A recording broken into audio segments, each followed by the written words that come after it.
Kevodara, Shalom Ouvracha, j'ai deux questions. Premièrement, vous répondez sur le site que la consommation de l'afikoman est interdite au ben noir car elle n'est autorisée que pour les juifs. Sur le verset de Shemot 12:43, l'Éternel dit à Moïse et à Aaron, « Ceci est la règle de l'agneau pascal, nul étranger n'en mangera. » Rashi commente, traduction française, « Tout fils de païen, Nechar, dont les actions sont étrangères, Nitnakeru à son Père céleste, il s'agit ici du païen, Goy, comme du juif renégat, Mechilta. » Or, vous vous appuyez souvent sur la distinction entre le terme Goy et Ben Noar pour autoriser certaines actions. Mais il semble qu'ici vous ne la faites pas. Pourquoi? Quelles sont les autres sources qui interdisent l'afikoman aux Béné Noar, qui ont pris sur eux les 7 mitzvot et qui ne font donc pas des actions qui sont étrangères à leur Père céleste pour reprendre Rashi? Bon, alors je vais tout d'abord répondre à cette première question. Le fils de païen, comme on dit, celui dont les actions sont étrangères à leur Père céleste, il s'agit ici de la punition d'un juif renégat. Le juif renégat, qu'on appelle le Meshumad, ou tout simplement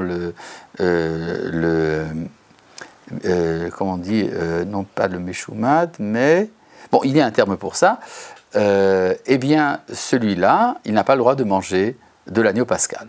Pour ce qui est de l'interdiction pour les non-juifs, l'agneau pascal est interdit à tous les non-juifs, qu'ils soient purs envers leur père ou qu'ils ne le soient pas. Pour une raison très simple, c'est que cet agneau représente l'alliance particulière de Dieu avec Israël, et c'est pour ça que la Torah nous dit que pour participer à cette alliance, il faut rentrer dans l'alliance. Or, rentrer dans l'alliance, il s'agit ici de la conversion. C'est ce qu'on appelle le ger tzedek. Nous avons deux formes de ger qui veut dire l'étranger qui s'introduit chez nous. Il y a le ger toshav, l'étranger résident, qui est accepté et aimé, mais qui ne fait pas partie de l'alliance d'Israël, et donc qui est dispensé des mitzvot, en grande partie, et tandis que le ger tzedek, c'est celui qui décide de devenir juif.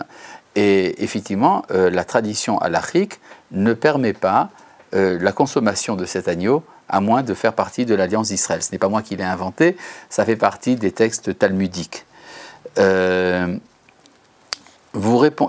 par contre, un ben noir peut faire le seder. J'ai dit simplement que l'afikoman qui est en souvenir de l'agneau pascal, il est bon que cet afikoman ne soit pas consommé par un ben noir.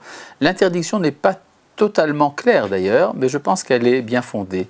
J'en ai discuté également avec un des grands décisionnaires de Jérusalem, le Rav Avigdor Nebenzahl, qui était tout à fait d'accord avec moi qu'un ben noir peut participer au seder, mais ne peut pas manger de l'afikoman. Si vous voulez quand même sortir d'Égypte à votre manière, la consommation de la matzah fait tout à fait l'affaire.